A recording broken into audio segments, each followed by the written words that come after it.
Sure. Yeah. Who are you? I'm Grim Grizz, and you're on my recording. This is going to be a Fringe encounter. Usually I do the live streams because then I don't have to feel so bad about the quality. I was like, well, I was live, it's not edited. So, in case anybody doesn't know you, they're most likely to know you from your God's Joker shtick, I would think.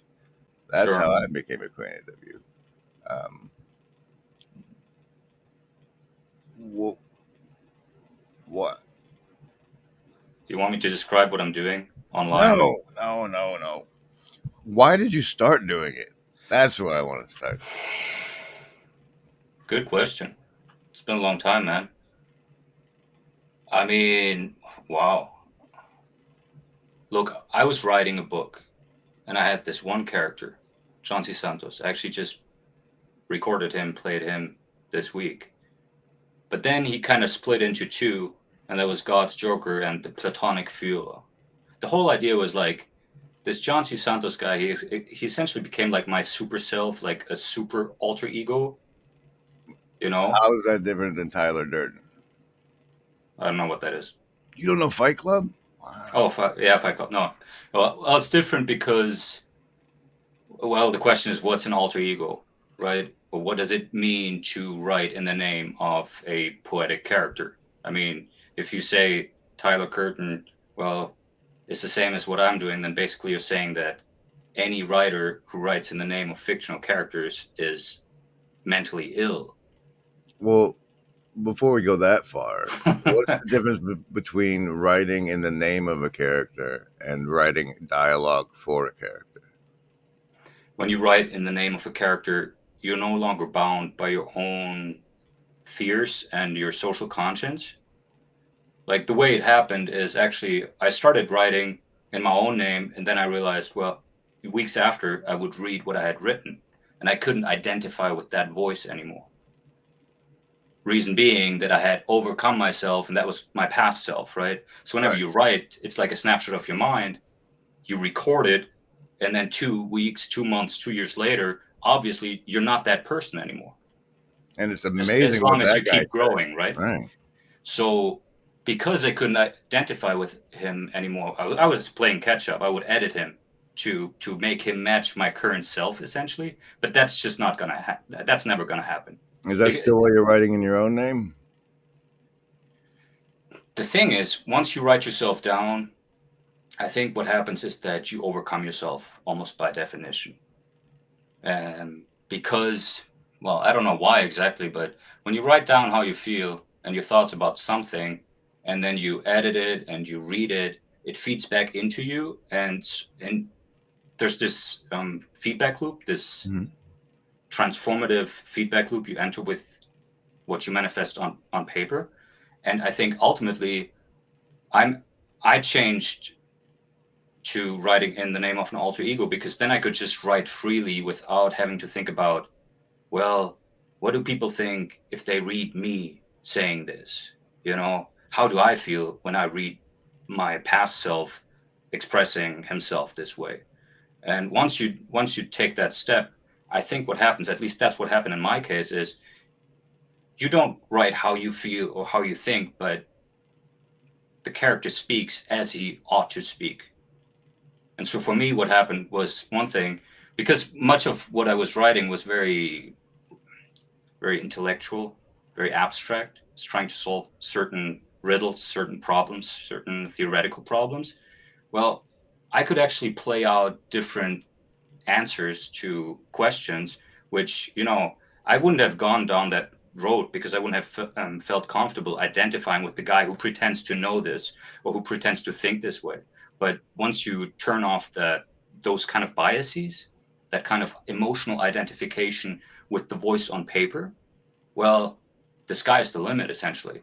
All of a sudden, you can derive what the character says from some kind of like poetic logic, essentially, what he ought to say. There's like this moral imperative or poetic imperative to characters, which is just, especially when you set them up properly, which was the next step which I would take. Because initially, this guy, John C. Santos, he's built on my acronym, my name, Johannes Christian Seiler.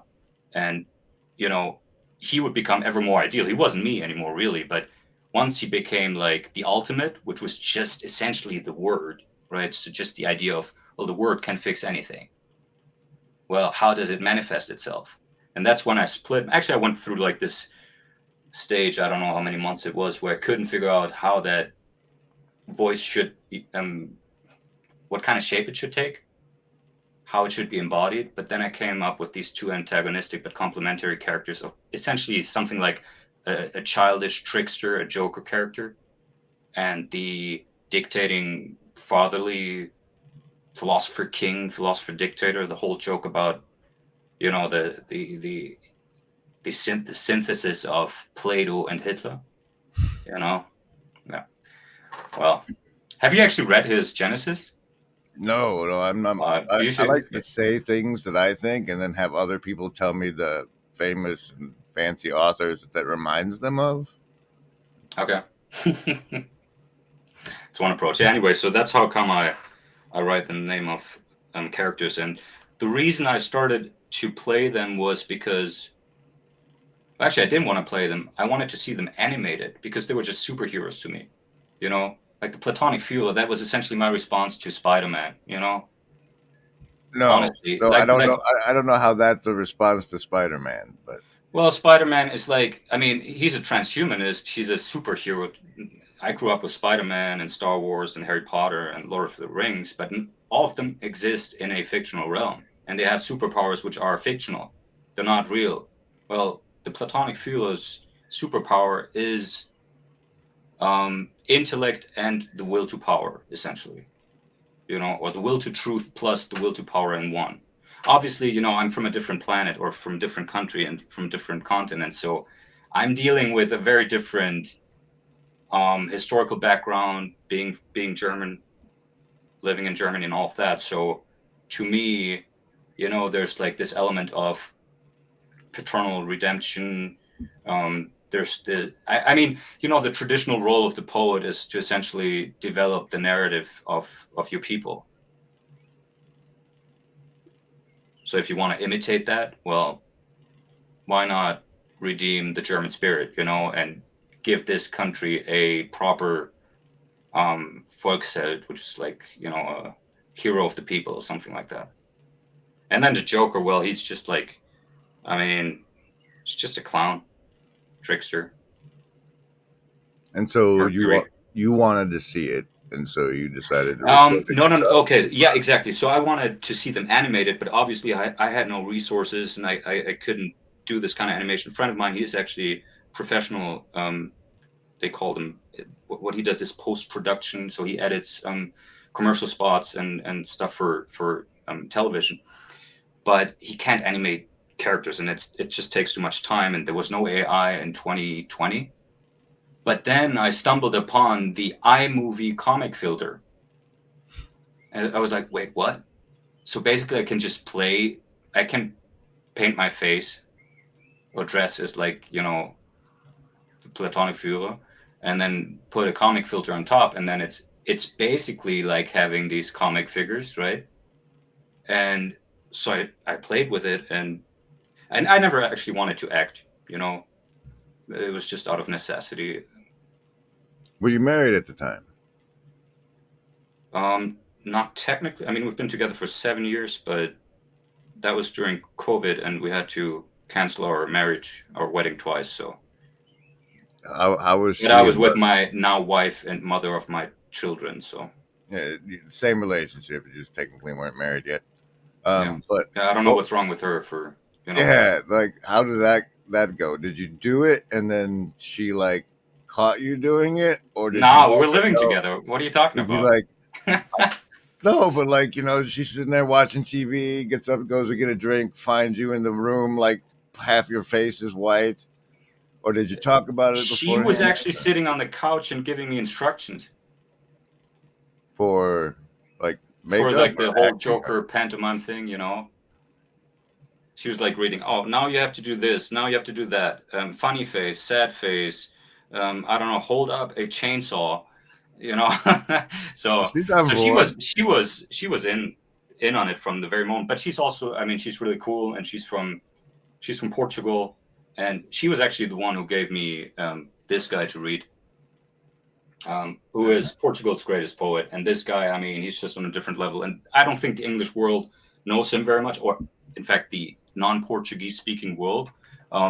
There was a big biography that came out last year, 2 years ago, by Richard Zenith, which I highly recommend. But it's like, I don't know, I think it's like 1,500 pages or 50-hour audiobook. But yeah, so this guy, he had 3 characters as well. 3. Yeah, Oh, and so some of it is inspired misled. by him. Where I was like, yeah, I can do 3 characters. I was misled. I saw some YouTube video said that there was a trunk they found of his where like hundreds of characters had their own books. Whoa, I don't know which YouTube video you're talking about. Yeah, but yeah, so he actually went a bit too far. But he had like this triad of like, well, they're not just alter egos. He called them pseudonyms, and basically to him they were poetic types. They were writers essentially, with a with different styles of self-expression. And so like the well, same way you're treating each language you speak as making a different persona, but his yeah, was just for style of writing. it definitely does. And he was also trilingual, Portuguese, but then he moved to South Africa at the age of 8, and he was fluent in French. He actually published some writings in English and even some poems in French, I think. So yeah, I don't know what the whole multilinguality does with your mind, but it certainly channels. I mean, you have like, well, one thing that happens is domain specific, what is it called? Linguistic dominion or something like that. I forgot what it's called, but it's almost like I wouldn't say it's a mental disorder, but it's like same as you can have on a hard drive. You know, you have partitions. I have 1, 2, 3, 4 partitions. Well, my business English is way better than my German business, or my business German, and my Spanish football / soccer slang is much better than my English football soccer slang. So that's funny. But yeah, Priscilla was a great inspiration. Also, Marshall Mathers, Eminem, Slim Shady. I mean, that was like Well, always one of the heroes that I followed. let's take it to like you did the God's Joker project. It's concluded, and now you're doing a new thing. What's the wrap up review on the project, the first project, and why the second one? First project was only 2 characters. I mean, it was supposed to be like 8 levels, and I finished level 2. Took way longer than I thought. I recently found some drafts where I was like, I was supposed to be playing level 8 by now, you know, or be done with the whole project. But essentially, the whole thing was structured such that level 1 was 1 character. It was just God's Joker, Walter Theodore Feuergeist, introducing like his brother's ultimatum to, you know, where he puts forth like this. Yeah, you know, I mean, the world is in a horrendous state in my estimation, and that's what much of this project was about, which is like, you know, the whole idea of AI being our god or becoming our god, and all that crap, you know, this whole ideology. So level 1 was God's Joker speaking on behalf of his brother, and you know, you couldn't really tell if God's Joker was just schizo or insane, and he had like this fantasy brother, you know, personified in the eagle, which you can't see, I think, because my screen got reduced. And then level 2 is the dialectic between them. And then so level 3 was supposed to enter character 3, level 4 character 4, and level 5 characters. And that's essentially where I'm at right now. So I'm still continuing the project, just in a different style. I mean, my editing has changed a lot. The way I represent those guys, I think, has also changed. I also have much less time, to be honest. It's like, So, is there something you're wanting people to take away from this, or is it something you're exploring for yourself? it's a mixture of both. The problem I have with YouTube is that essentially I can't expect any positive return on invest. You know? What kind of investment? Well, to put time into these videos is an investment, right? Right. So I can't expect to monetize my stuff because my channel is probably like shadow banned like crazy, you know? And it's also not like there's many people sharing my stuff. So I have to always find a balance between doing this for some sort of external results and just internal incentives. And so for the most part, I'm doing it because I believe that by doing this, I'm engineering the ideal mental order. Which sounds kind of crazy when you say it, but you know, it's. I mean, I made this one video I think a year and a few months ago where I said like, look, this is essentially how I see the individuation process.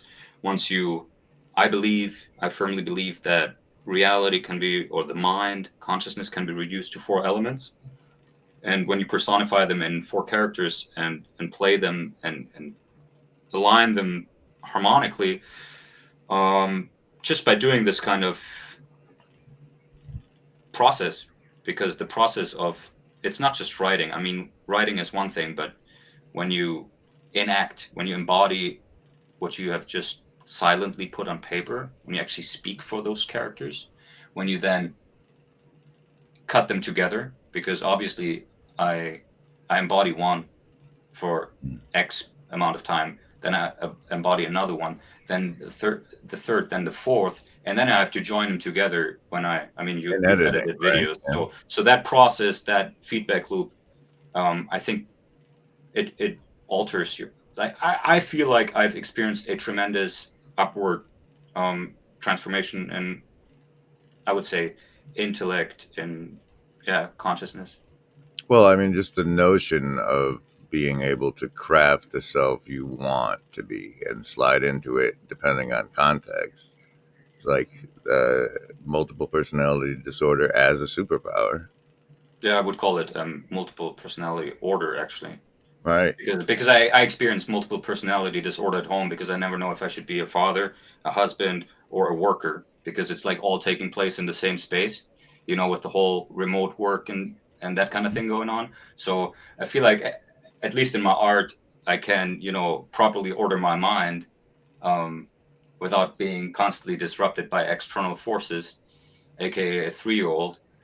But yeah, so just the idea that, yeah, like you say, it's basically each character is a state of mind, or yeah, it's an altered state of consciousness. I've treated my experience on the internet like that. Hmm.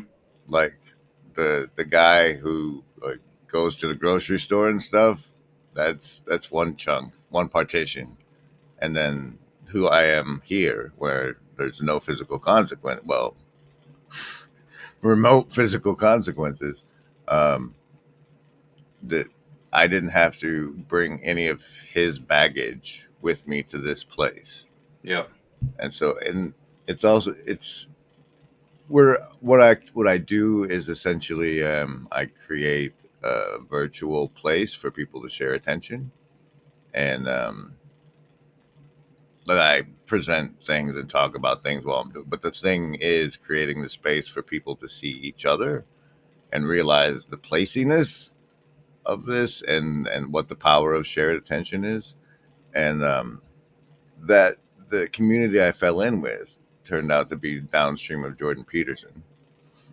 And when he went down with his benzo addiction, um, his friend Jonathan Pageau, who is known associated with him now, this guy, Pastor Paul Vanderclay, and a guy, another Toronto acid, John Vervaeke, they developed a pretty large following that overlapped.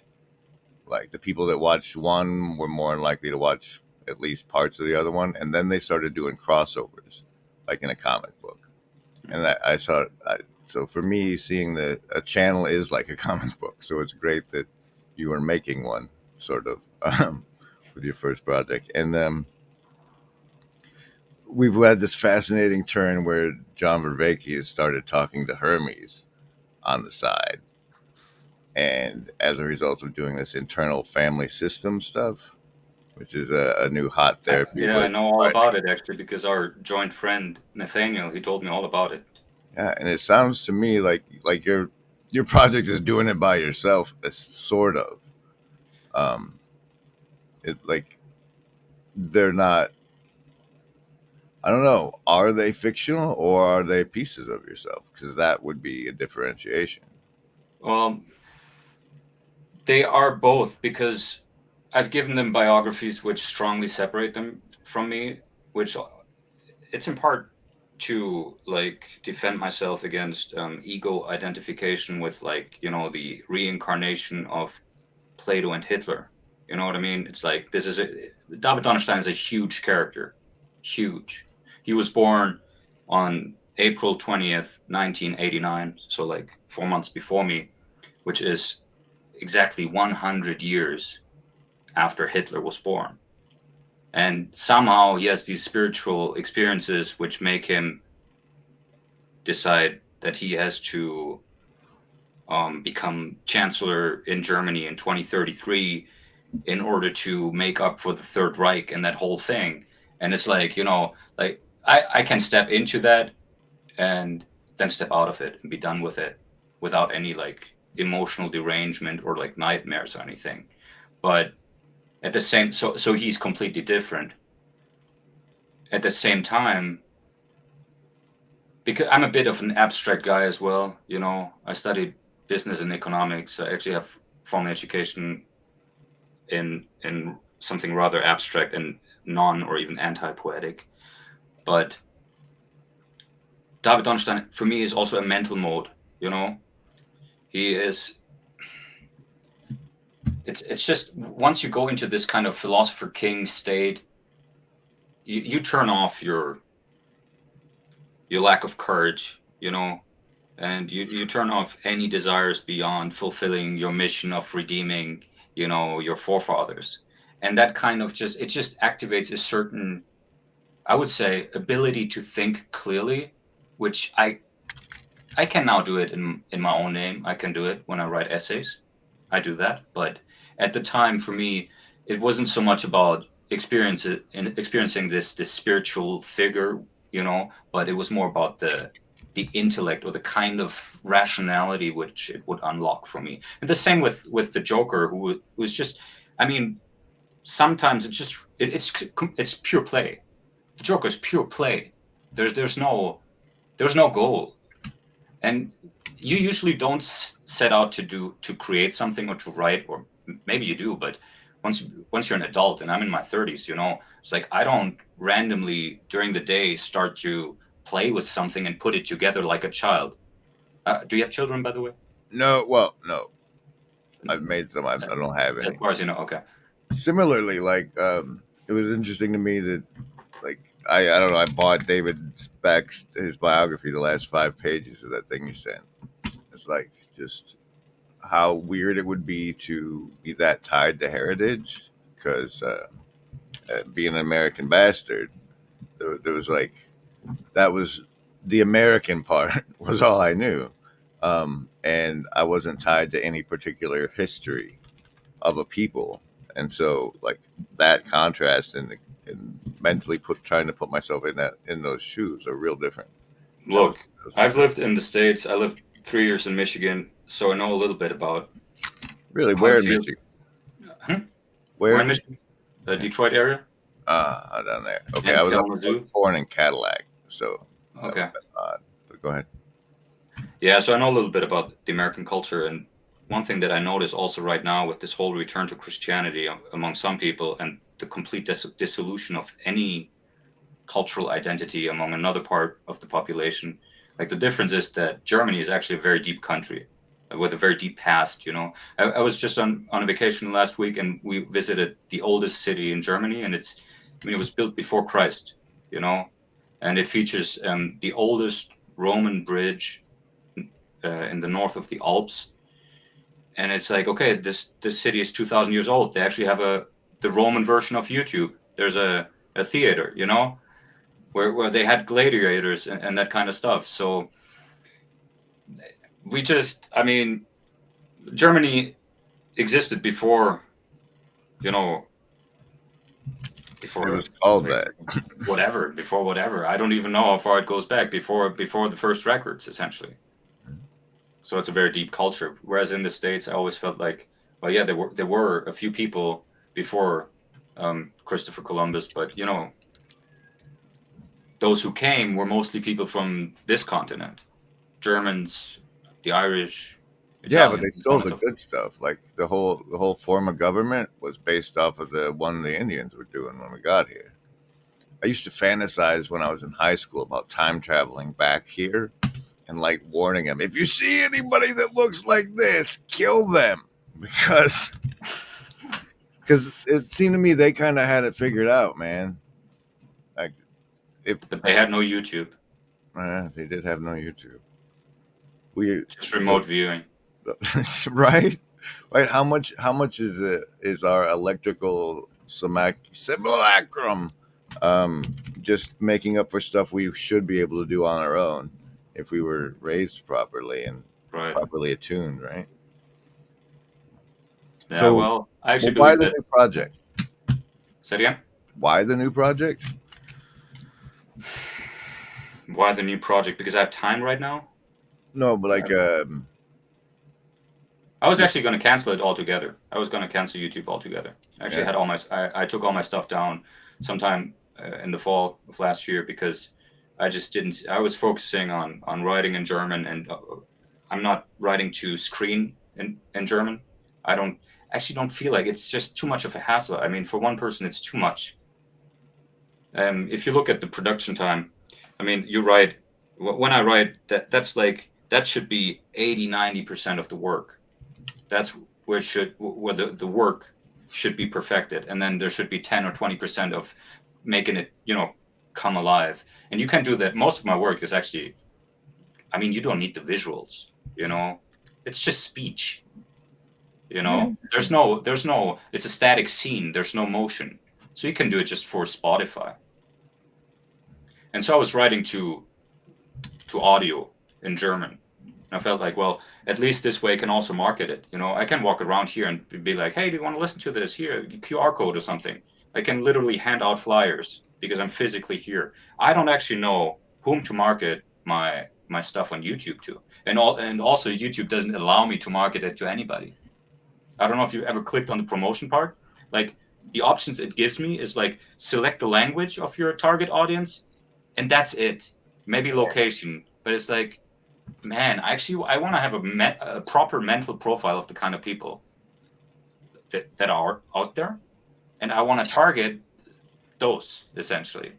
I don't just want to shoot it into the void and pay YouTube $100, and then I get complete random people who actually drag down the performance of the video and who are not the kind of people that I want to reach. And indeed, worst of all, I don't even know whom to reach, whom I want to reach. This is for everyone and no one. I have no idea. It's interesting that you were one of the few. Like, when I got involved in this community, there was a guy I found who like seemed to know what was around, and he was the first person that sent me you. Um, and then Bart, as you know, what's up with how's your Discord going? Do you still have that? Yeah, I have like 100 people on it, but there's not much engagement. Like a few people that I talk to offline. Actually, I mean, funny story, by the way, just to say this randomly. Part of the previous project was about, the ideal, I want to say the ideal YouTube or the ideal media platform in the ideal world, because this Platonic viewer obviously has to create like the ideal world, same as Plato, right? And Plato was all about, philosopher kings dictating the poets what kind of identities to engineer. Like that's Plato, 2,500 years ago. He goes like, well, we want poets or the media shape identity, right? So we want to have poets who just shape the minds of soldiers, and we want poets who just shape the minds of, I don't know, teachers and women or whatnot. And so everybody has like a media feed, which is very specifically tailored to the role they ought to play in the ideal society. And so the question is, well, we're still playing the same game essentially. Nowadays, we just the ideal content in our Platonic Soviet style media platform world is that which maximizes engagement, which turns out to be polarizing content, and it's just horrible, right? This Yeah. is how you get Elon Have Musk you at the caught top of the the attention hierarchy.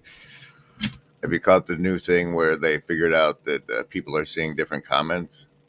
when I go to a Yeah, video. but yeah, certainly. This kind of personalization, I mean, it's basically perspective and hardcore perspectivism baked into software code. It's horrible. So I made a series, I think was it a year ago?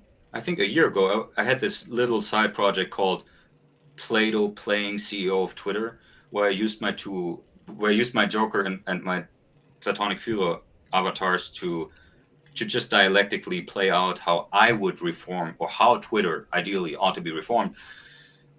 I think there were some good ideas in it because a guy came onto my Discord and we started talking, and we've been talking for close to a year now, and we're building a company to build a competitor platform.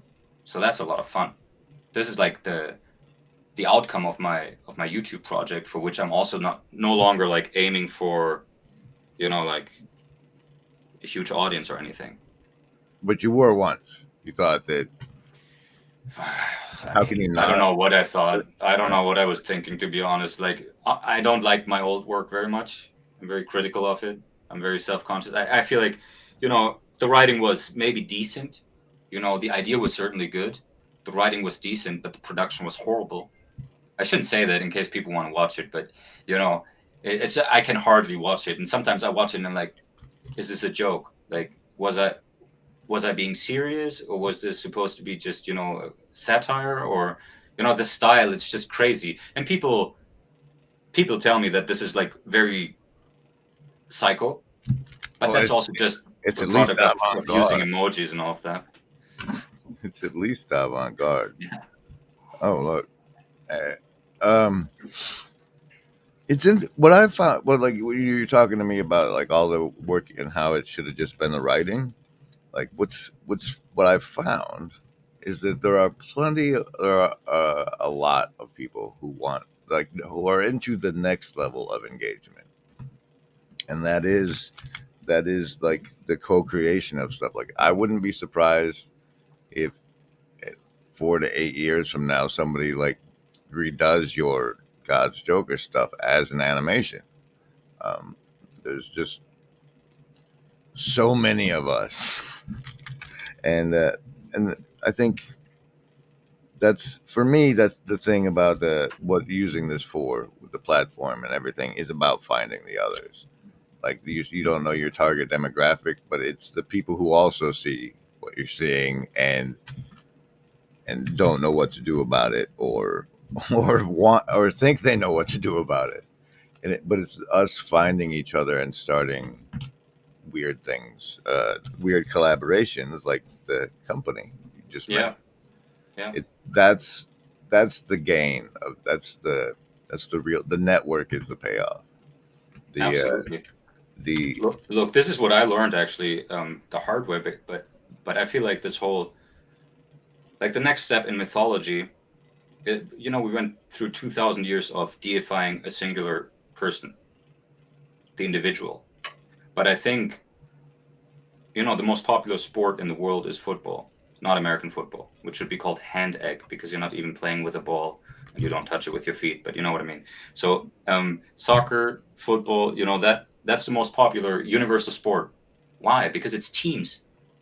Well, first of all, it's teams, and there's this center of attention on one ball. I don't know. It's very curious, but what you learn in soccer is that the best team is not necessarily the team with the best individual players, but the best team.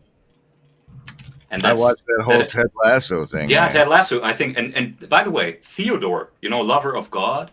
I mean, this guy who's uniting the team, and they don't have the best players, but they have the best spirit. And actually, they like signed the best player, right, in season 3. That was weird, but Completely yeah, strange. Yeah. there was a lot of twists and turns in that one. But it's there was a bit you said in one of the recent Dragon Eyes drops, um, that fictional characters are above our Over lower men, uh, like lesbians.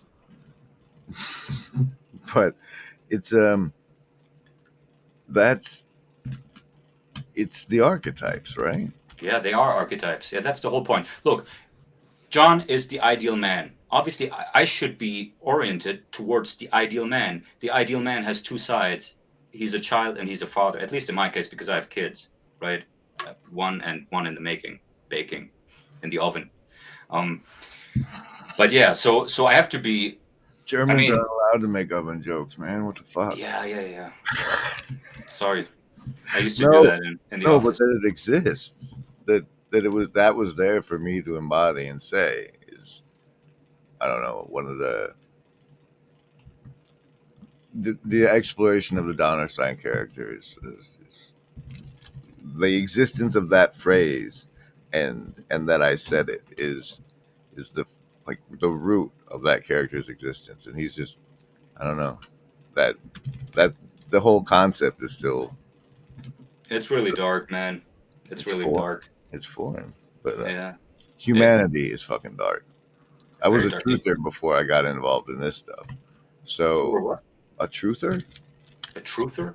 Yeah, yeah. That's one of the people that like you start to break out of the normalized blue deck programming, the blue church thing. You're like, wait a minute, wait a minute. There's some shady shit going on here. And then like you think, wow, if everybody knew the shady shit that I knew, somebody would do something. And so you become what's called a truther, which you get involved in getting the word out about whatever is going on, really, the public safety operations, et cetera. Like when the war in Ukraine broke out, like they're the type of people who say, you know how many biolabs the U.S. has in Ukraine and stuff like that. It's a lonely place, full of desperation. It's just America looks like dystopia from here, to be honest.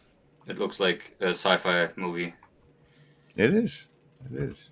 It's really like up until COVID, there was this. There was like, okay, there's always the news. There's this background hum of bullshit that doesn't really impact your life at all. And then all of a sudden, my local mayor was like, "You get fined $700 if you don't wear a mask." And like, so that the clamping down that's happened since then has been fascinating. Fascinating. Yeah, I mean, look, this is like my worry about the US is that politics are a what is it, a second order phenomenon created by your media landscape, essentially. And you have this huge polarization. You only have two parties. In Germany or in Europe, there's no country with only two parties, which can also be problematic because sometimes they don't know, like they can't actually form government because nobody wants to cooperate with enough parties to form a majority. So they have to hold re-elections, right? But in Germany right now, it's three parties and it's a disaster. But you know what you have going on over there, this hard left versus right divide, it's really bad. It's really bad because what we see here is that the left all of a sudden has part of the left all of a sudden has split off, is doing their own thing where they're anti-immigration. So the whole left-right polarity doesn't even hold. It's like they're But like inter. we still want the left values, but this immigration stuff is, see, that's for, it's corporate, global corporo homo. Um, Wait, I've boiled it down personally to enmity for the womb. I mean, to get biblical, it's it's they don't need breeder humans anymore, and that's these are the consequences. well, according to most sci-fi movies, you know, there won't be much of humanity left. So, I mean, if politics is a product of this polarized media landscape, essentially, especially on social media, but I mean, in the States, it's always been present with this CNN versus Fox News split and New York Times versus I don't know the Journal or something like that. But look at like John Vervaeke talks about the meaning crisis, and you know, the crisis that I see most prevalent and most with the most devastating consequences is not like a philosophical crisis because most people don't consume philosophy. It turns out that most people don't actually read Plato all day, you know, all year. Or ever. or ever, even though you can online, even though you can like watch 20 hours of Yale lectures on Plato's Republic, like basically nobody's taken advantage of this Yeah, I mean, opportunity. like I can find out about the Emerald Tablets and the alien astronauts and stuff. Why would I read the old stuff everybody's looked at 1,000? Right, but when you look at popular culture, I mean, I mean, I only touched on this one moment in one of my videos, was like Breaking Bad is essentially an American remake of Crime and Punishment. It's like the death of God enables immoral behavior. He has all the reasons in the world to become a math dealer monster, which he actually ends up becoming over the course of 60 or 70 hours. Everybody hails, or Breaking Bad is kind of considered the greatest show of the 21st century, similar to Game of Thrones, which is like just this Machiavellian nightmare, where winter is coming means, it's kind of an analogy to summer is coming, to climate change, and everybody's just fighting about who stays in power of a small part of the world. So we suffer a poetic crisis. We don't suffer. The meaning crisis is a product of our poetic crisis. We've been empowered for quite a few decades to represent the ideal, you know, like David Donnerstein. That's my attempt. I'm not saying, like, actually what I would like to do, because you mentioned collabs, like I would like to democratize the character and just say, let's share IP. I profit. I get X% of any production you make with Donnerstein. Make of him what you want.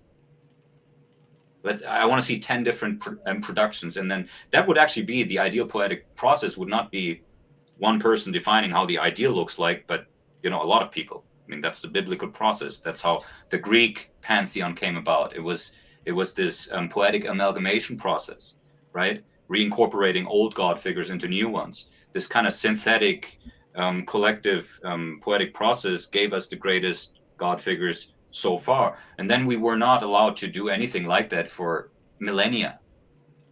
We were not allowed. Socrates died for the individual's right to pick their own god, essentially, right? But now we actually have the right, we have the right to represent God, and nobody's making use of it. Basically nobody. We see like almost any, because it's so interesting, because I listened to this German podcast by a bunch of professors of comic books, like literally PhDs in comic books, who teach at universities, talking about DC and Marvel comics being essentially a consequence of the idea of Nietzsche's Übermensch, and I was just fascinated by the idea that all of them are transhumanists. Basically, all of them have been physically altered. None of them is just like this Jesus character. Like the closest approximation of a Jesus character is like maybe Ted Lasso, and it's like a very particular kind of spirit of goodness and openness and respect and all of that, like moral virtue. Like Plato would have loved Ted Lasso. He's a representative of the ideal coach, maybe. But in terms of politicians, there is no ideal. Like the purpose of Donnerstein in German is actually to like create an ideal chancellor such that someone can imitate him. If you don't have this ideal, like I talked to some of these some of the people on my Discord, they're like in the early 20s or whatever, Gen Z. And I was so surprised to learn that Gen Z is not depressed because the world is meaningless and they're just flesh robots who are meant to be replaced by robots, by actual robots. But they have the feeling, or many of them, because they're so esoteric and they have such an open mind and they've consumed such a variety of voices, they are like fairly convinced that they have divine potential, infinite potential. Like they actually believe that, and there's so much more to the current way of life and the current roles which corporate America, corporate Europe, Germany, whatever offers you, what school offers you, and so forth. But they have no way of actually incarnating that ideal, that potential, because they're not being given any blueprints for incarnation. I mean, to me personally, the closest representative of something like an incarnation is Elon Musk, because like literally people call him the real Iron Man. So clearly this guy, He does have and great marketing. Yeah, and I read the latest biography by Walter Isaacson, and he made that point that actually my nephew, what he told me about super. I asked him why he's so fascinated with the Ninja Turtles and the Power Rangers, and he was like, "Well, they have superpowers and they're saving the world and they look cool."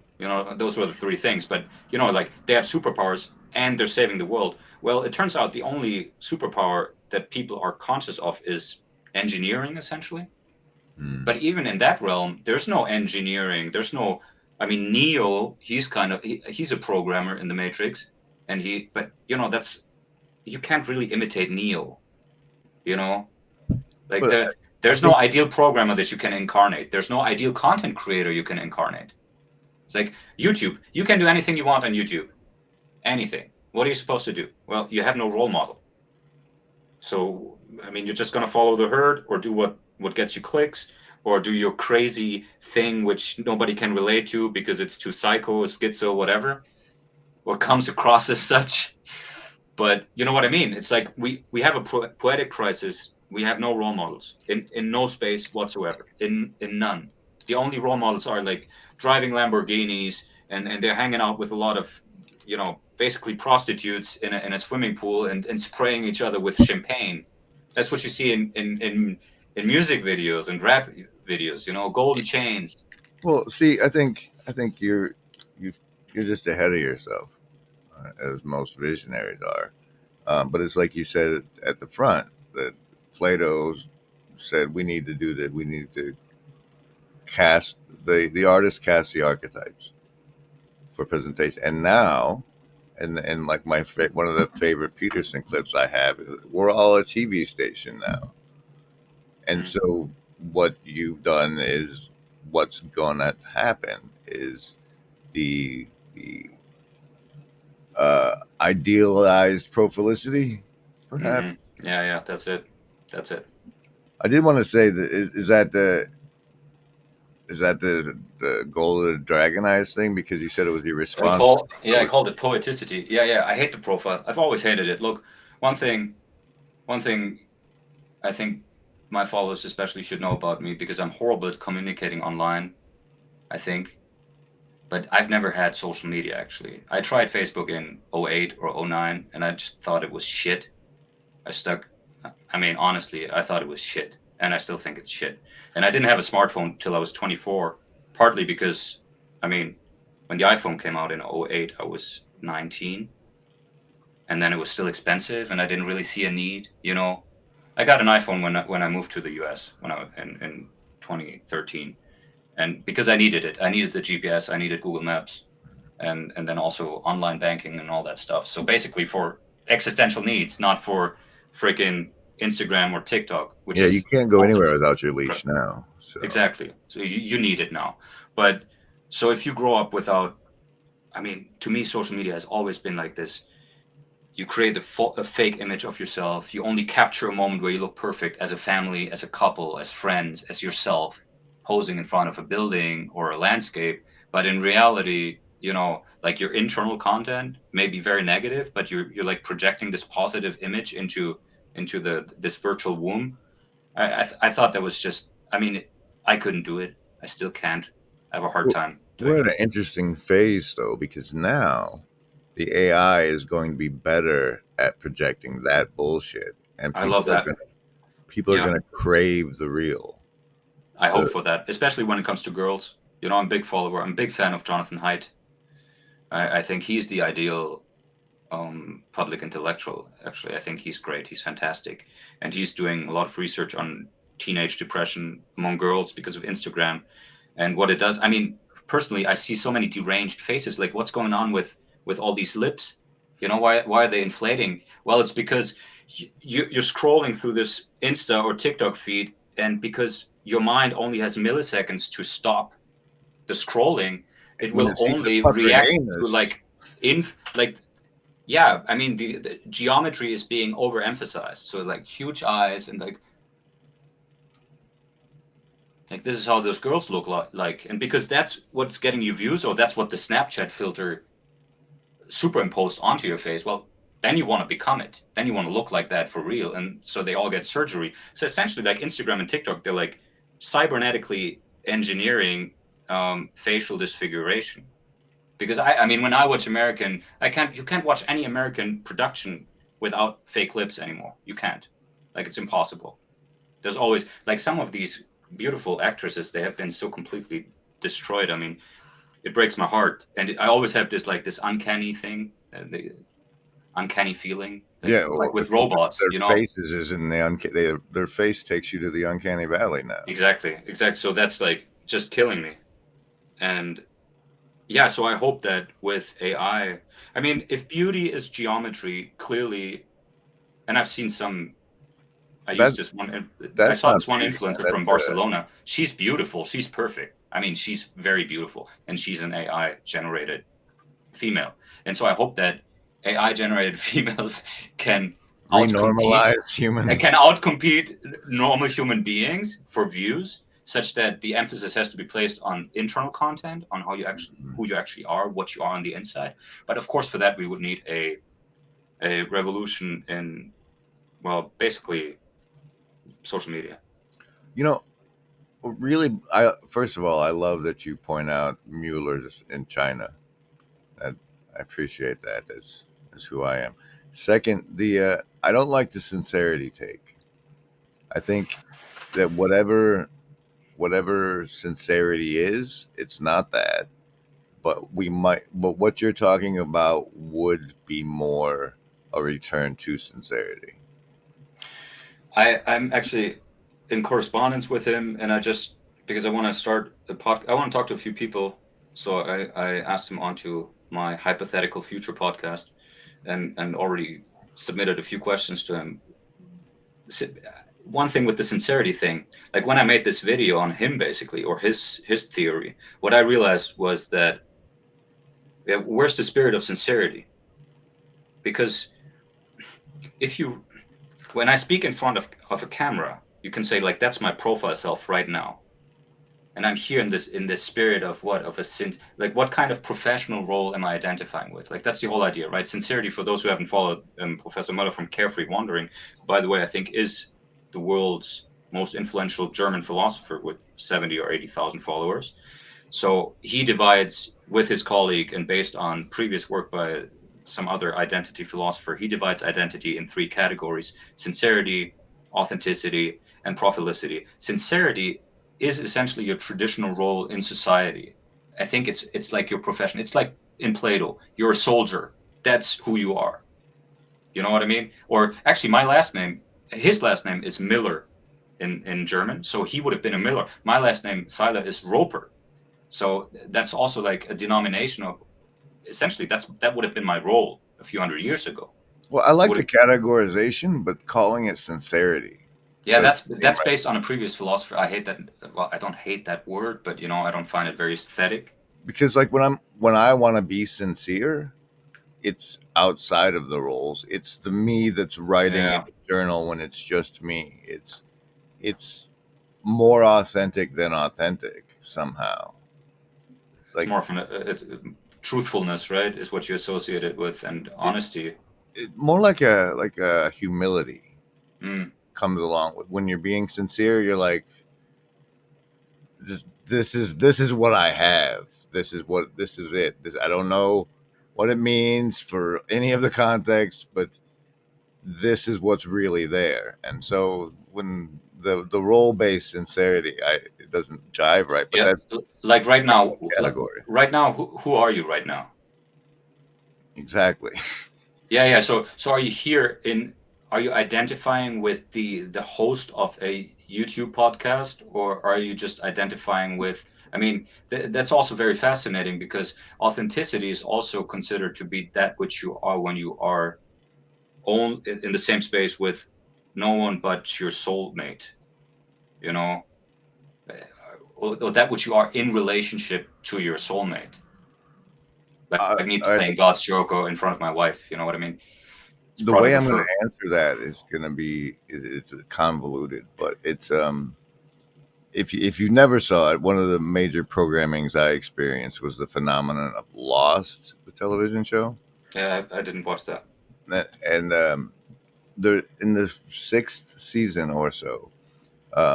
They're in an alternate reality, and when one of the other ones that was on the island physically touches then they remember their past life. And when I feel myself being sincere, it's almost like I saw you in the water. It's I'm communicating to you as the person we are when we're not here. That's that level. That's for me. That's being sincere. It's like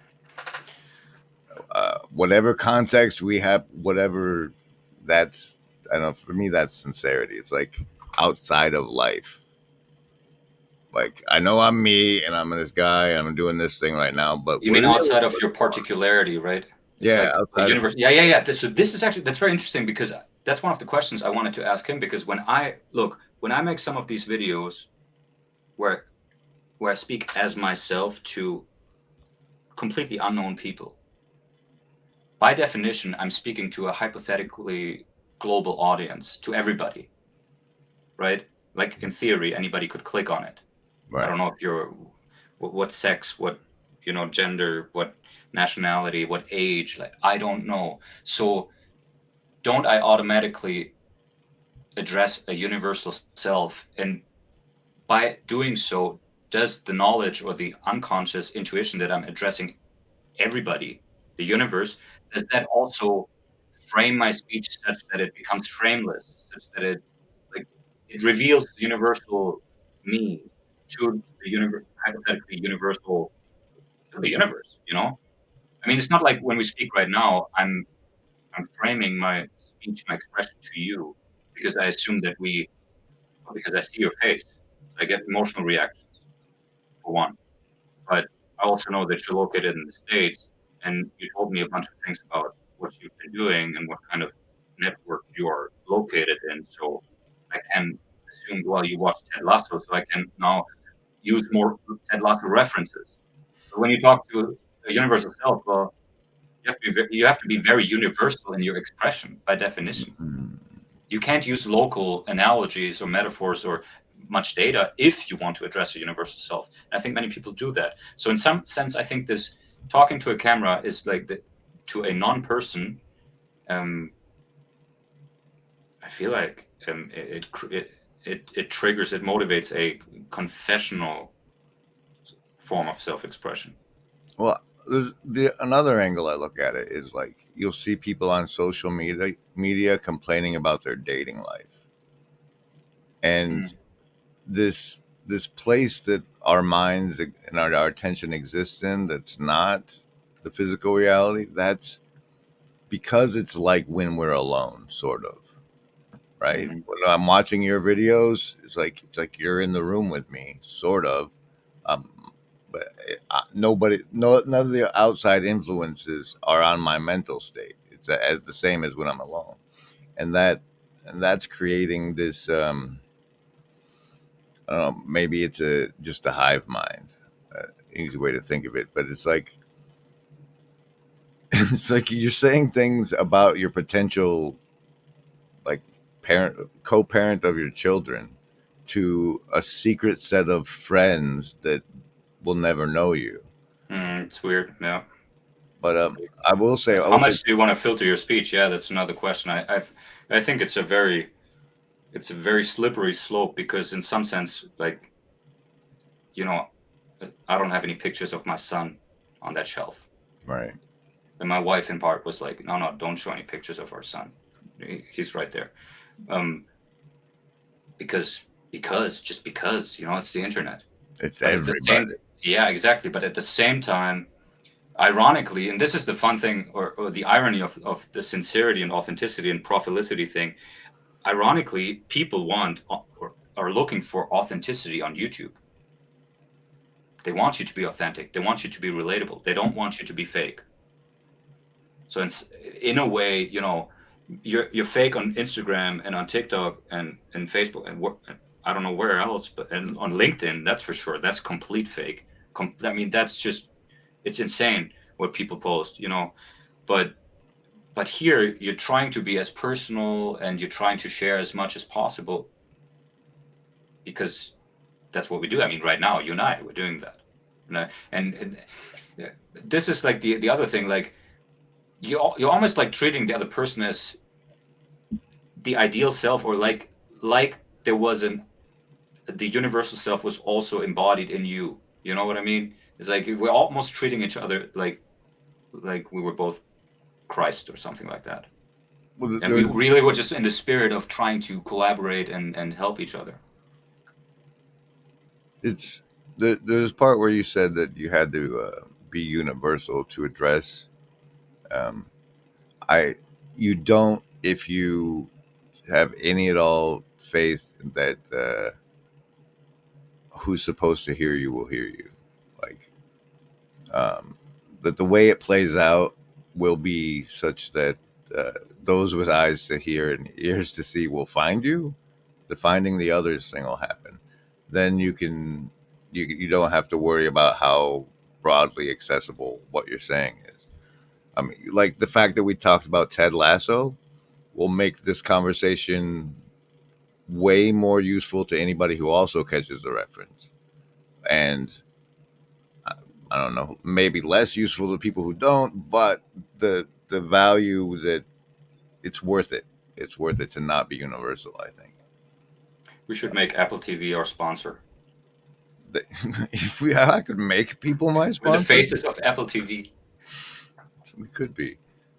The AI version of me looks great. How did you come up with your name, by the way? One of the first things I did online was fly pretend airplanes, and Gonzo the Muppet was a big influence on me. And so I picked the video game call sign Gonzo Grizz, and then I fell in with a gaming guild that was a demon in hell associated with. So Gonzo wasn't like evil enough sounding. So I switched it to Grim Grizz. And then at one point, like Google wanted a real name associated with your email. And so that became Griswold Grim. And then my affinity for Battlestar Galactica and their AI is where Gaius comes from. And I don't know. So, but it's like always been my online self. It sounds German, at least Grimm. You know, the Brothers Grimm, for example. One of the guys I used to fly spaceships with said that it was ugly pig in German, but he didn't. We were on opposing factions, so he was probably just trying. Yeah, the whole name. I mean, Grim Griswold sounds. What did I tell Nathaniel? Sounds like you're Voldemort's mentor or something. You know, like a dark wizard. Maybe you're a dark wizard. Part of what I do is, well, I'm trying to kick off, or I'm selling hard this thing I'm calling Defense Against the Dark Arts.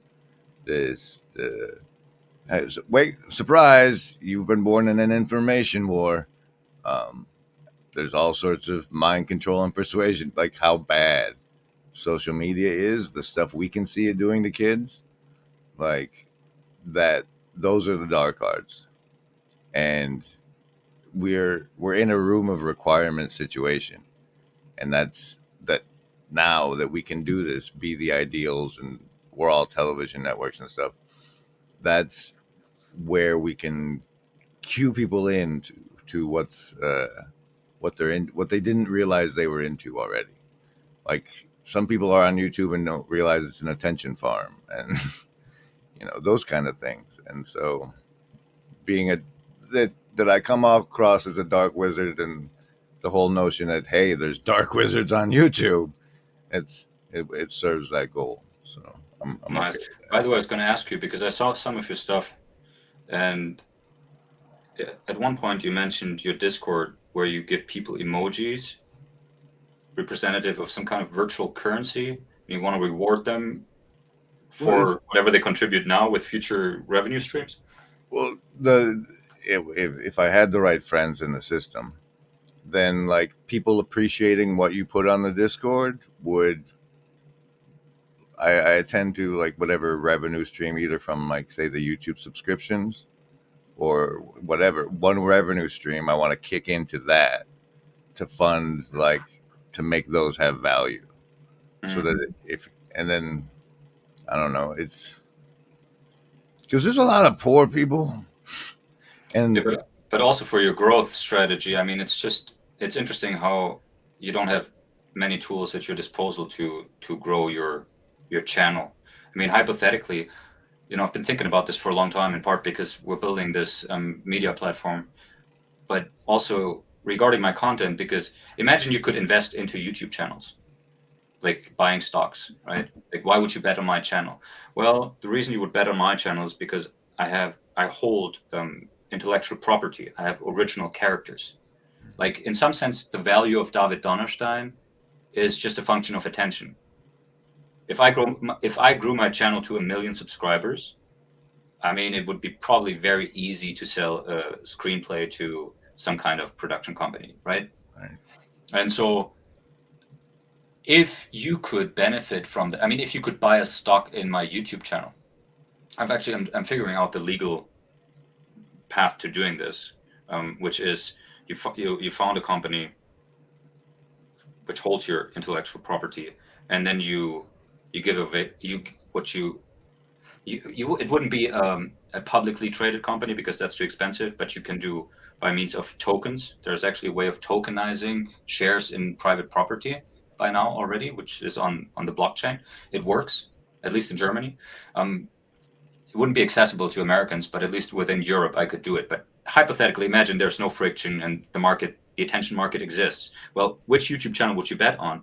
Well, you would bet on the people, on the creator's profile, because that can be monetized with brand deals. But IP, original characters, are actually way more valuable. If you have 4 characters, well, each one of them can be used for product placement of a different car brand, for example.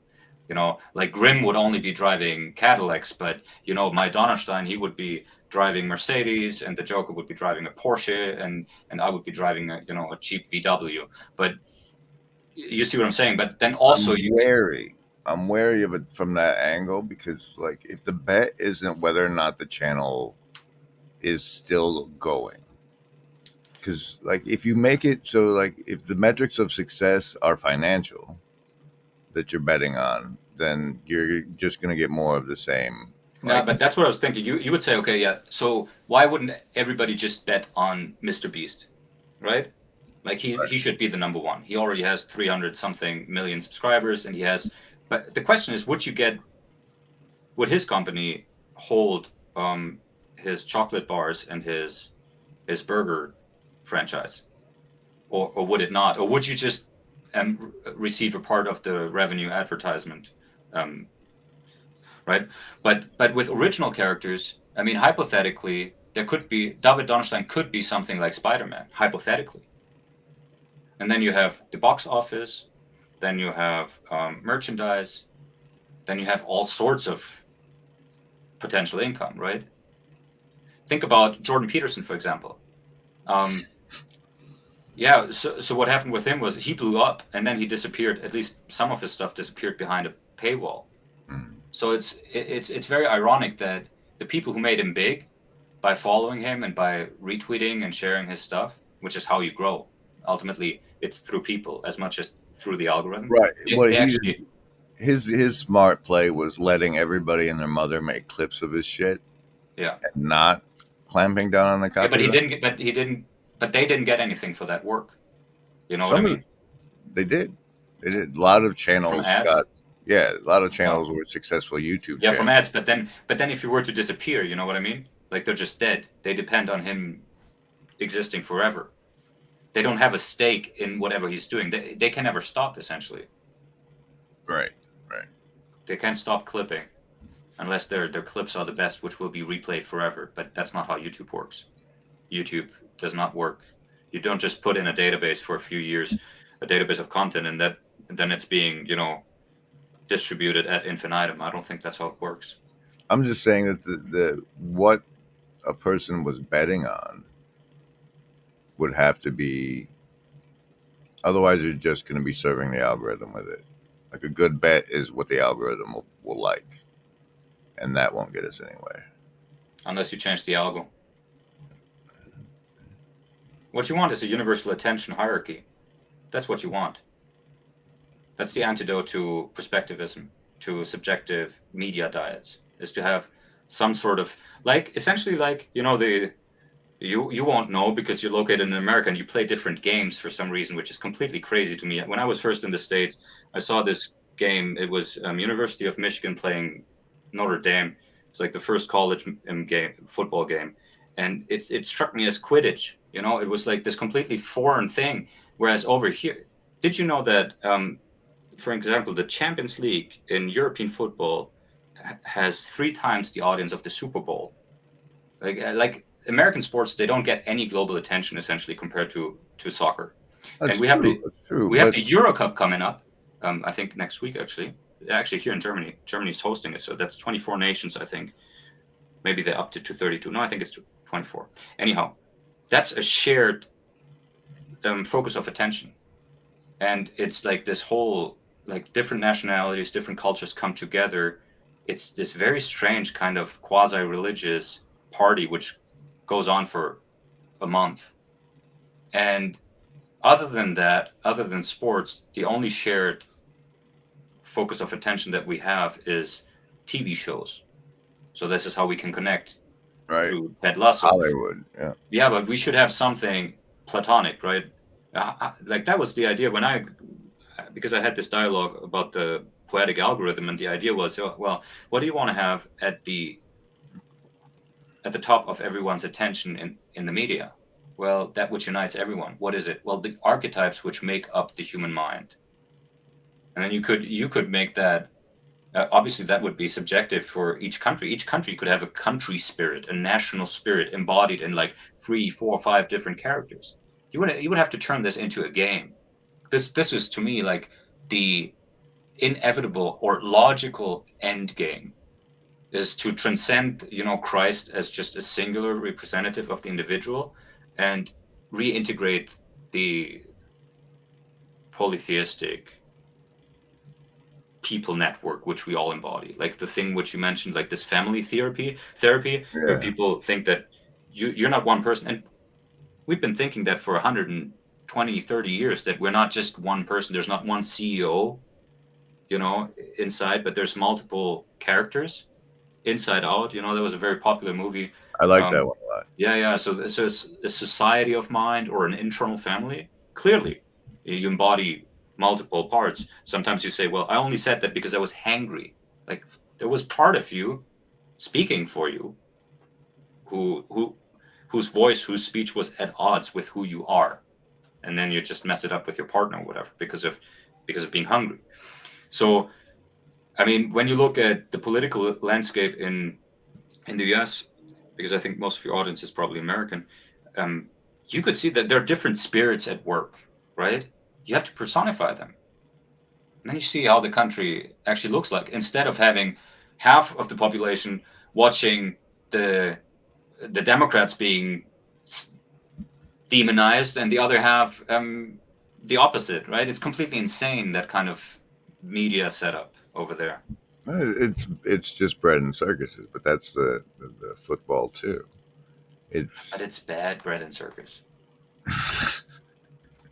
but it It's really gets bad. it holds the attention.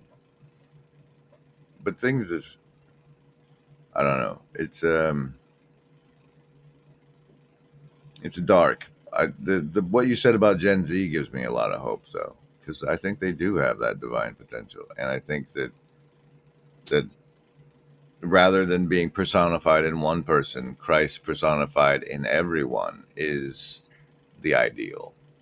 Um, and I think we can get there, but I don't disagree that some major archetypal instruction is available through this mass media. I don't know getting this. It's like every show is the archetypes at play.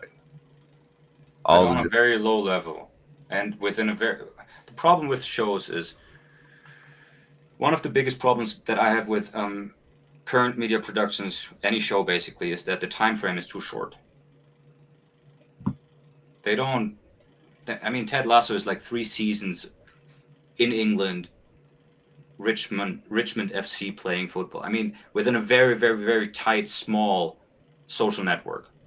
Like that's what's going on. What you want is you want to personify and dramatize essentially the past 2,500 years. You know, you want to go as meta as possible. So, like You for want to go as meta America, as the possible. Spirit of Columbia sort of thing, or I actually don't know about America. I don't know how to poetically save America. I haven't invested much time into that. Been thinking about Germany mostly. Strikes me as a, well, more personal challenge, but for Germany, I think it's obvious. Like somehow you need to, I mean, it's such a recent past still, you know, but somehow this country aspired to world dominion, started 2 world wars, and not only that they start 2 world wars and lose both, but they also committed the greatest crime in human history and became like and made even Israel. even atheists agree that the devil exists, you know. And it's like it's Germany in the 30s and early Oh, 40s and it's Hitler. So if you get to the point, this is why everybody's calling, like, people don't call each other devil but Nazi, you know. I mean, it's just a rebranding, or yeah, it's a rebranding of an archetype, it's of an the demon, inversion of the of an devil. archetype. But So it, obviously Germany needs to I mean, if you were to tell the story, you know, if you just think about it as a story, okay, so this great country, which is, I mean, it is a great country, very creative, um, also had great aspirations, at least mentally or philosophically, like Nietzsche, you know, the Übermensch, the Superman, and all of that. And then it turns into that Third Reich shit show. Well, how do you redeem that? Well, only by essentially saving yourself and the world in the process. But how does that look like? Well, just to define the challenge like that, because what I just did is I didn't give any answer. I just said, look, that's the game. That's the game you have to play. Like, this is what you can't quite tell 17-year-olds to write how, you know, um, the fusion of Hitler and Plato would redeem Germany in 2033. But, you know, you can. I mean, if I was Elon Musk, you know, I would put out a 1 million euro Germany redemption prize or something. You know, like this is what I want to see. I don't know why the elite, like those who have money, don't actually like put out these kind of bids. propaganda. Bids. No, no, no. Just figure it out on paper. Figure it out in your imagination before you, like, even the Mars thing. I mean, arguably, because I actually read this. I don't know if you know about this. The Mars trilogy, which inspired Elon Musk so much. There's like 3 books each. The C.S. Lewis one, or no? I don't know what the name is. I forgot the name, but it's actually a very detailed account of how terraforming Mars would look like, and it's actually quite existentially interesting. So, you know, science versus religion and all that stuff. But so the Mars has been occupied mentally. It has happened. There was one guy doing the research and writing it out, dramatizing it, and many more. Sci-fi is nothing but populating other planets. Why don't we play sci-fi here? You know, Well, we and can. not in a dystopian way, not in a Brave New World or Orwellian kind of nightmare version, but in this Platonic utopian approach. Plato was the first to write a utopia, the first. He envisioned the kingdom of God. He just called it Callipolis, but that's what it was. And it was, ironically, it was very much focused on how poetics would look like, how the media would look like, how the media would work. And I don't see much of that. I don't see, but that's the thing. Like, I can try Google search to find stuff like that, and maybe I can ask ChatGPT to search the web for this kind of content. But for the most part, I don't find it. For the most part, everybody right now is talking about, even Elon Musk. There won't be any jobs 10 years from now because of AGI. Like, great storytelling. Thank you. See, the thing is, like, as a truther, I can tell you that while you guys are all focused on terraforming Mars, what's really going on is the planet is being terraformed underneath us, um, and that saving the world is going to require an unveiling of who's running it. and how it's being run right now. And I think that, you know, intelligent people see things like, why are we doing this the stupid way? Why are we not doing it the smart way? And I think more often than not, the reasons for that are malicious. But um, that's the yeah. That's my utopia. Is realizing that we're in a dystopia already, and going from there. Uh, But do you see people devising techniques and processes to get out of it on a personal level? Because again, with like this Gen Z idea that human beings have like this divine spark and infinite potential, Shiva-like or Christ-like or whatever it is, or Odin-like, you know, like the actual process of like when people write me private messages and they're usually depressed, they smoke way too much weed. I don't know why everybody's like smoking on a daily basis when they're freaking in their late teens or early 20s. Like I didn't smoke a joint till I was 25. my So body violently reacted while I was 13, but once I was 30, yeah, right. Yeah. But you know what I mean? It's like, okay, smoking weed all day and listening to YouTube. And I mean, obviously that's not gonna get you anywhere. Like don't smoke for a month. Smoke once a month or two realize days where every you 2 months. are. Right? You have to get enough distance from doing it to see that that's what you're doing, and who would want you to be doing that?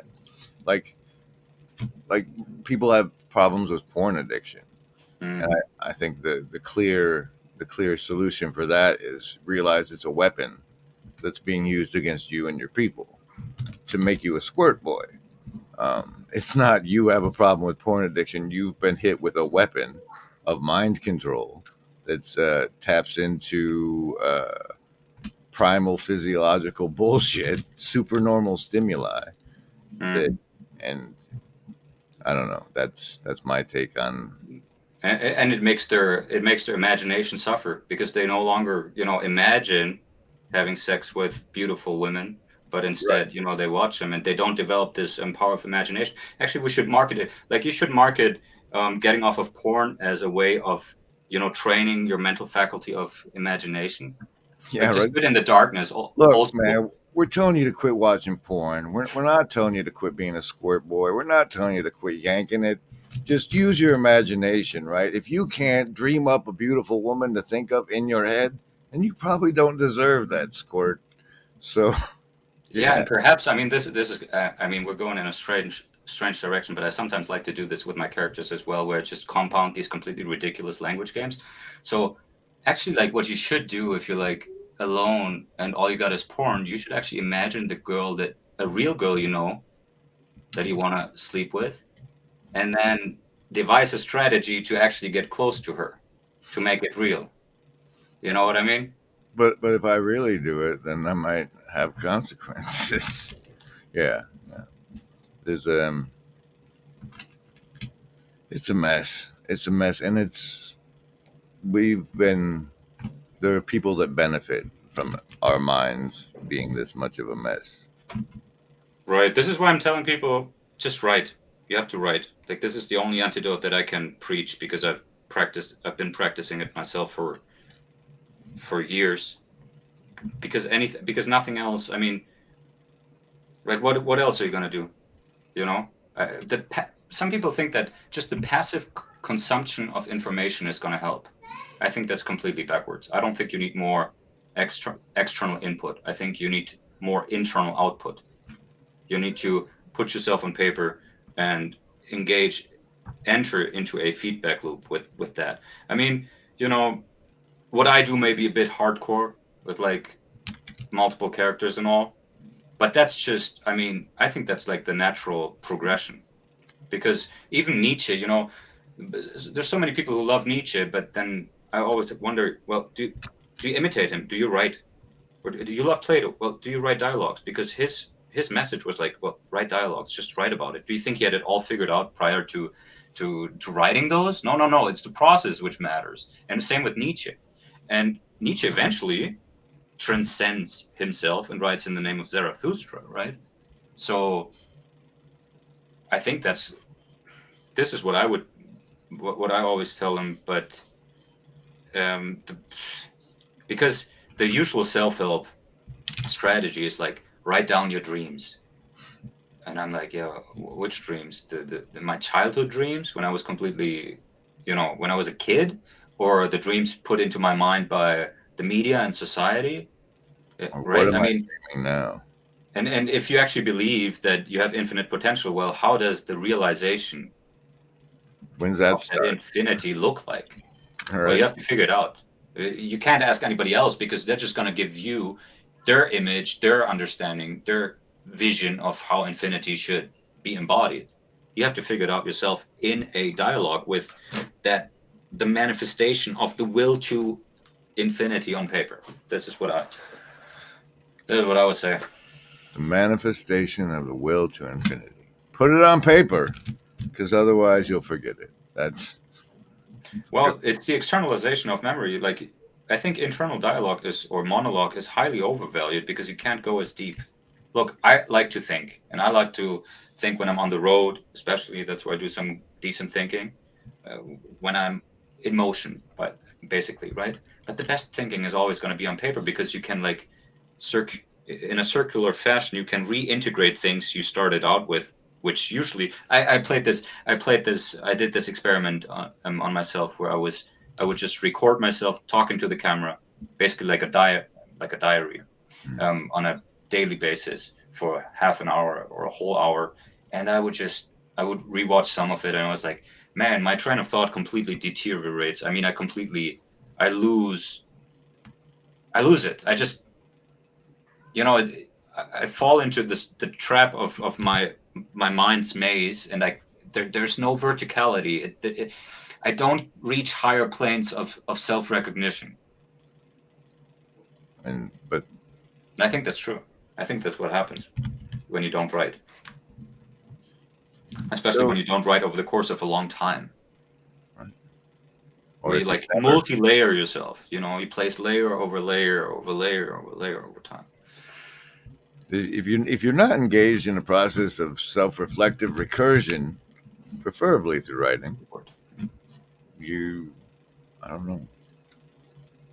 There's consequences or consequences. Well, Johan, this is that, I don't know if it's acceptable way to say your name. I do about 90 minutes, so this has been a thing. Oh, yeah, perfect. Um, that let's plug your new projects. So the plan is more interspliced videos of the multiple characters as the dragon self emerges. The plan is essentially to teach poetic self-engineering, but I also I put this warning at the end of my last video was like don't do this at home without me as someone you can fall back on and relate to, because I imagine it can be, and I mean I went through this without knowing what I was doing, you know what I mean? So I had to realize what I'm doing in the process, and now I know, and there are certain pitfalls, there are certain dangers to it, so like don't just run with it and lock yourself into a hotel room like Heath Ledger and become the American Joker sent by God. I mean, that could end horribly. But yeah, so essentially like this is what I'm doing right now, but yeah, plug it. I don't want to set any expectations. I do want to say that it did evoke for me the film The Red Dragon as sort of a way that this thing could go wrong. It's an epic one. You should catch it if you haven't. Anthony Hopkins? Yeah, no, I think he's kind of in it, but it's more about Philip Seymour Hoffman's in a wheelchair. Do you see? What's that guy's name? Ray Fiennes, I think. Mm-hmm. So it's great. It's great, but he also wanted to turn into a dragon. And yeah, well, the dragon. The reason I picked the dragon is because, well, first of all, it makes symbolic sense because I equate because I use these three spirit animals, essentially eagle, lion, and snake, and those are essentially the three animals making up the dragon, right? And then also the idea of self-dragonization is that because each one of them has an ideal yet to be revealed, but each one has an ideal. If you actually imagine Is you it yet to be create, revealed to you? well, it's basically been revealed to me, Okay, just making but sure.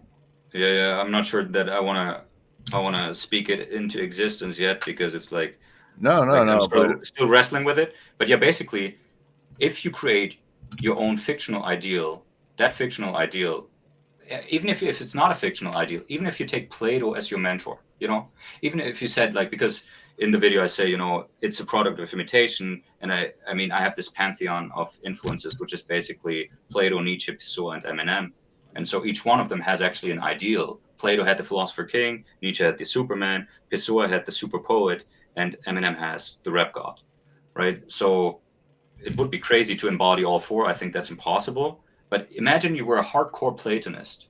I think you can't be a hardcore Platonist unless you either write like Plato and you become like this dialogue philosopher poet, or you actually follow the words of Socrates and become a philosopher king. So, I mean, Plato essentially tells you what to do if you think you have infinite potential, which is to save your fucking country. You know, So this is something, by the way, just quick tangent. In 2016, I was following the elections a lot in 2016 and 2015 primaries because it was very interesting to me to see this kind of political discourse, and it helped with my English and all of that. And I was like, Jesus Christ, I had been to Washington, D.C., and I had completely, I mean, to me, America was like the land of infinite possibilities and this crazy dream, of freedom and the ideal country and all of that. And then I saw Hillary and Donald, and I was like, those are your representatives? Are you kidding me? I hope the worst of them is going to win, because then someone is going to be like, no, no, no, I can't let this happen to my country. I'm going to become the new Lincoln or Washington or whatever the great presidents were. I don't understand why that reaction has not set in. it's being harnessed in the wrong opposite directions. Now you have like this grandpa who can barely speak. It's completely insane to me what happened to America. But point being, if you have an ideal, like, I mean, that's the problem with Nietzsche. His ideal is the Superman. Yeah, well, how does it look like? It's like, okay, ever transcending yourself, ever becoming greater. Some think it's, well, Schwarzenegger, the perfect body. Or what is it? The Well, perfect, wasn't it supposed to be Zarathustra? well, the guy who unites good and evil, right? Well, how does that look like? So it's not specific enough, but with Plato, it's actually specific enough. It's actually, okay, you have to assume political leadership, which is why I'm going to run for chancellor in 2045, 100 years after Hitler, to take us back to world dominion in the spirit of David Donnerstein. Maybe. See how it turns out. I was thinking about going for the local city council, but That's boring, because then you're just dealing with recycling, and asylums for immigrants. It's boring. well, somebody ought to deal with that. Yeah. Anyway, All thanks right. for doing the Fringe Encounter with me. Yeah. I hope Thank people you for enjoy having it. me. Let's do it again. Yeah. Take care, group.